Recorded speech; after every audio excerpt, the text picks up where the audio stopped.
Okay, so we're back again. I don't know what happened to my hair in the meantime here, but you know what? I look at somebody like Coach Colin who wears the beanie, and does he have glasses? I don't know, but the hoodie. And I think, oh, life is so much easier. But today I want to talk about the reality of how people are policy, and those policies affect us. They affect us deeply. And as we move forward, I'm also going to be announcing in the next show, I'm hoping that the letters come out on this correctly, a career to become AI proof in 2026. This is really talking about HR. If you want to become an HR professional, if you want to, what do we have here?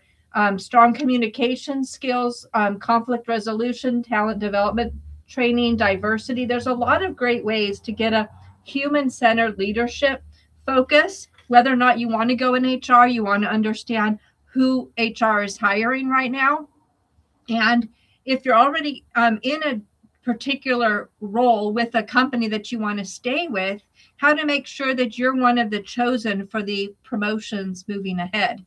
So we want to make sure that this is there because, as I've stated, 2026 is massive. I'm gearing everybody up to start your own thing, sell something, start that pathway for yourself.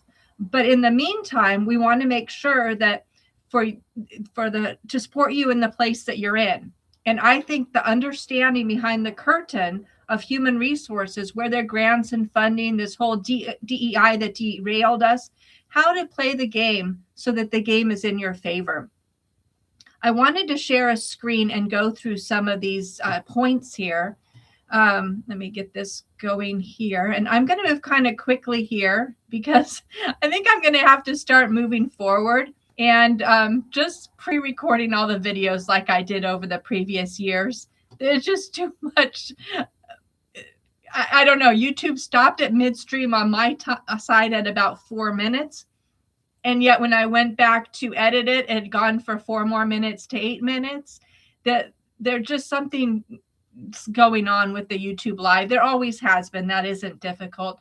But it's better for me to go live when I can because I have an opportunity to exchange communication live in the chat.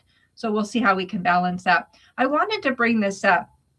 This is for Minneapolis, their holiday calendar. Minneapolis is known to be such a friendly place. The people there go out of their way to make sure everybody feels comfortable. This is a Winteropolis. And you'll notice it's very homogenous, right?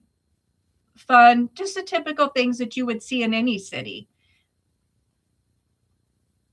Cheer, but yet there's a group of people in Minneapolis who don't seem to be participating in this at all. They don't want to be a part of the city. So if we look at videos over the years, there's been stories of people just wanting to help somebody else out, sharing a room or a guest house, and it just hasn't quite worked out. People forget that they are literally guests in somebody else's home or somebody else's country. Now I used AI here and I was looking for the name of the video, Pacific Heights, which is the second one on the list here. But it's kind of funny as we look at AI, it lists the tenant and Pacific Heights, the roommate. And then it says, by the way, I'll throw out some other names that might be similar, like this supernatural horror film. You just got to laugh at AI sometimes. But the idea is similar to Pacific Heights, that squatters seem to have rights. And a lot of individuals have lost their homes, lots of rights to their homes. They have to pay a mortgage and insurance. And if somebody else takes over the property, people end up losing. If you don't pay for it, you don't get to keep it, but other people get to live there for free. Now, what we saw during lockdowns is you and I paid attention. We abide by the laws and the rules.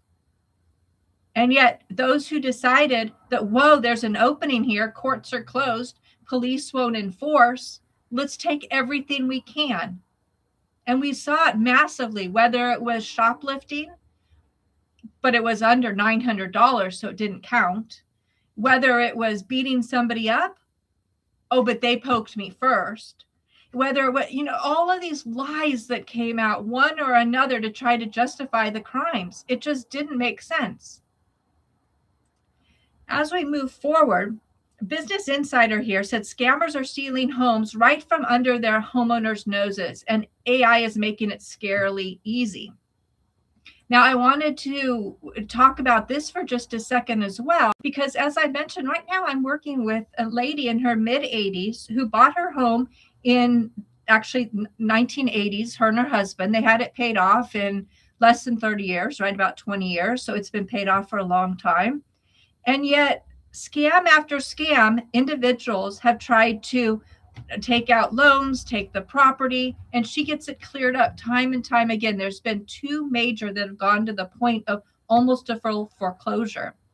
However, in March of 2024, SPS, which is well known nationwide, and they actually ended up ending their business and selling it to somebody else this summer to make it even more difficult. But in March of 2024, this woman in her mid 80s had a knock on her door, and it was the police removing her from her own home for trespassing. The home had gone to auction and sold out from under her. Now, before you feel bad for the person who bought it at auction, he's a company that buys these all the time. And when I spoke to him in person, he understood that there were problems with this home. He didn't care. They're all in on it. But what's really interesting, as we went down to the DA's office in order to get help, they absolutely refused to meet with us. They refused to have a conversation. They refused to lock down titles.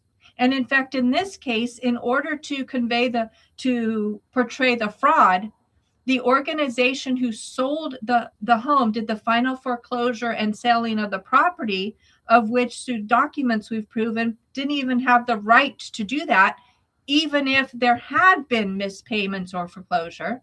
Somehow they're just part of the fraud. They filed a certificate of death with the county clerk so that the clerk wouldn't question the transfer of the property. This is how deceitful it gets. And yet, meanwhile, this woman in her mid 80s, in an instant, lost everything. Her hopes, her dreams, everything. And so, as I get back over here, let me see if I can get this shared again.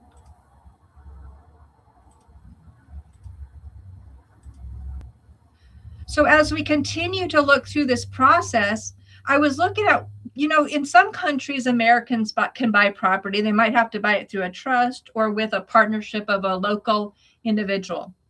In this case, I thought, well, can I buy land in Somalia? And absolutely, yes, you can. But look at this website. What stands out at you? First of all, do you think any of the homes or skylines in Somalia look like that? Well, I'm sure that's not even what you were looking at. This is AI created, 100%. You don't have a sign that wrap around like that and have the B from buy and E for real estate kind of stick out the corner. This whole creation is AI. And they're trying to get Americans an emerging market guide for North Americans seeking investment opportunities in 2026 in East Africa's resurging frontier economy. This is Somalia real estate. So if we haven't been ripped off enough, you can go to this company that has a completely AI created website that if you used a site like Lovable, you could have this popped up in 6 minutes. Everything is here to steal your money because you know that property does not exist in Somalia. But what happens is if we go back to the opening conversation, we used to have a country where everybody was homogenous. Now, I don't mean everybody's skin color or everybody's religion or I don't even mean that. I just meant that we had a common goal we were going towards. We wanted the American dream, maybe a 2-story home, a little bit of land, proverbial white picket fence, something that showed that this is well loved and taken care of, some grass to mow, a nice job, cradle to grave. Everybody wanted to go in that direction, and we helped each other along the way. And yet, that's not quite what's happening today. We used to have Miss Manners. We had Dear Abby. You could ask questions. I don't even know if those portals even exist. So on comes the scene of Nick Shirley. Now, you might remember Nick Shirley because during lockdowns, he and his mom traveled the United States. Primarily, I saw them down in the border cities and then throughout New York. And they were asking questions and posting it on YouTube. They're very non-confrontational. Their questions are very, very sincere. And it was a step for Nick in order for him to be able to build his career. At this point, he's 23 years old, and he now travels the country and going into hotspots, raising questions. Why should he be the one asking questions? Well, that's what journalists do. But why isn't the government taking control of this and stopping of this? You know, in all fairness, Walsh, the governor of Minnesota, who ran for vice president of the United States, says, don't worry about it. If there is any fraud in his state, he will absolutely make sure he takes care of it and finds those criminals. But he's the number one criminal. Internal memos from his own Department of Health and Services has stated that they have let him know of the fraud. Mayors have stepped forward throughout the state and said, here is the fraud. And this individual continues to fund the fraud. Now, one of the arguments is that they couldn't monitor the fraud. They couldn't go door to door. They couldn't check P.O. boxes because they didn't have enough money or resources in order to do it. Well, where'd they come up with what are we at now, $20 billion? Where did that come from? Well, they didn't have it locally. So they went to the federal government to get emergency money, however that came in, via food programs or housing programs or daycare or medical programs and autism from taxpayers nationwide, taxpayers who are not even in Minnesota. Just like the corruption that we're facing here in California, taxpayers across the United States have had to fund a lot of this crime. When is enough enough?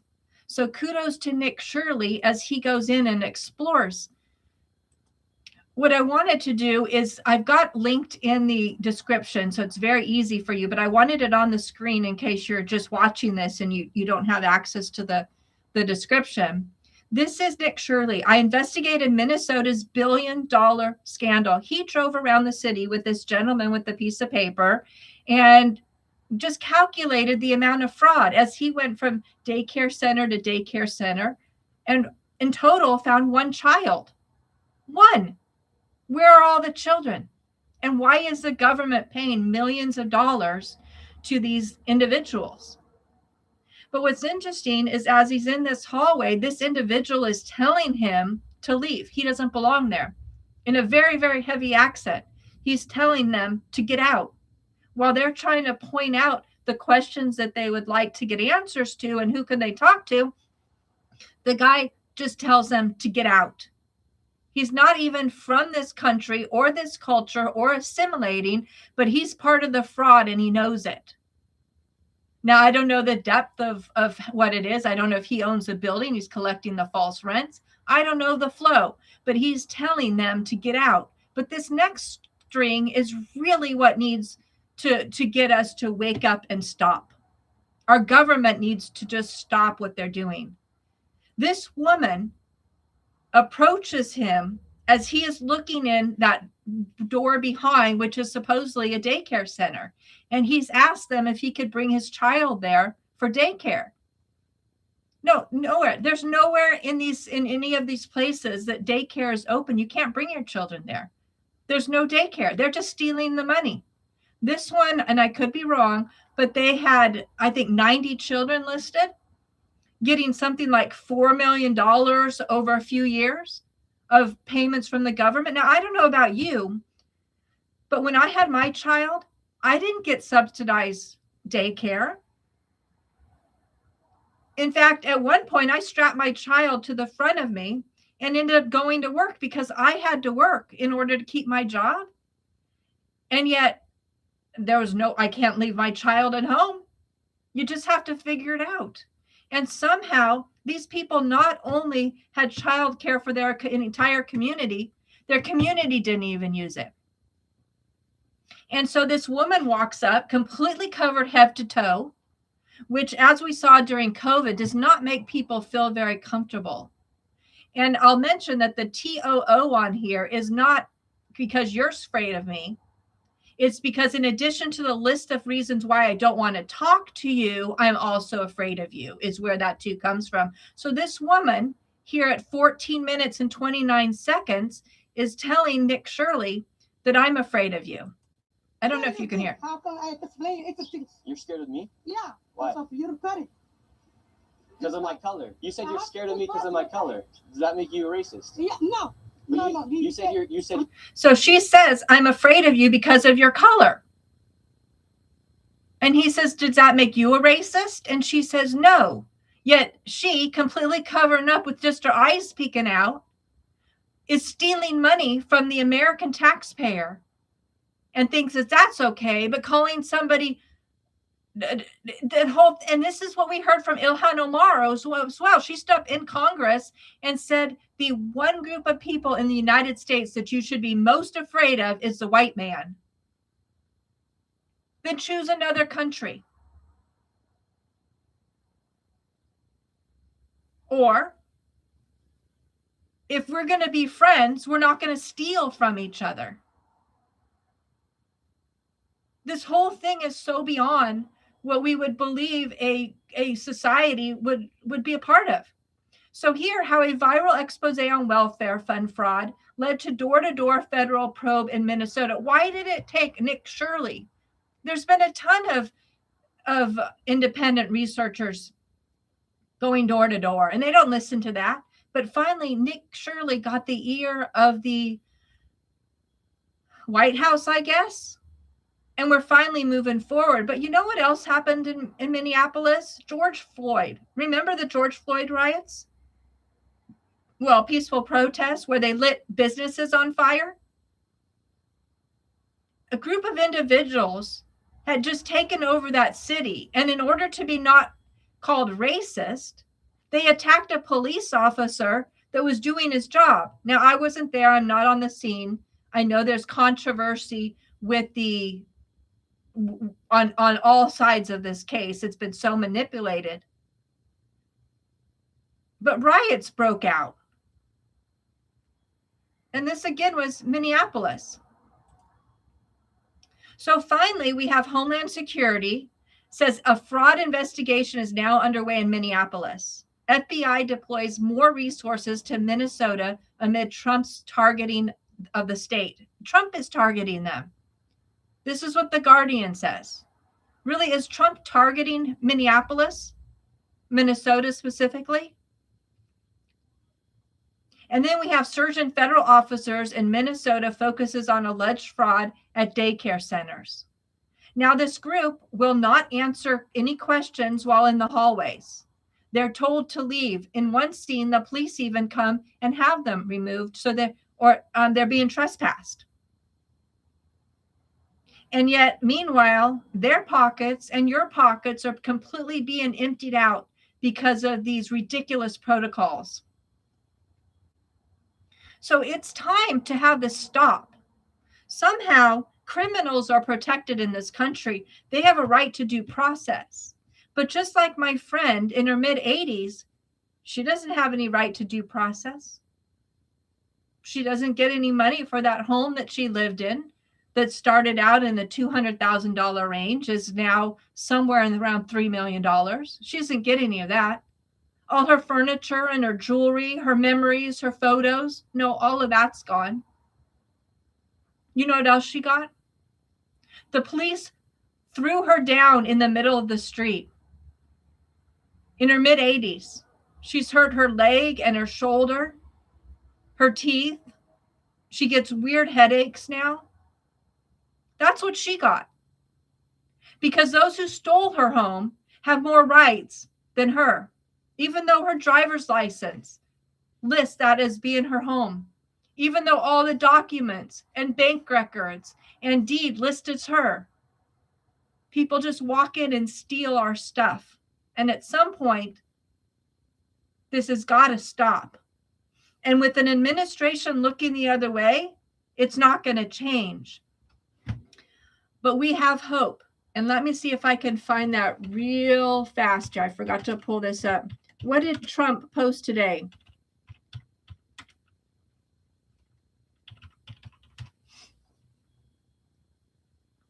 Let's see if we can. He posted something with a bucket of popcorn.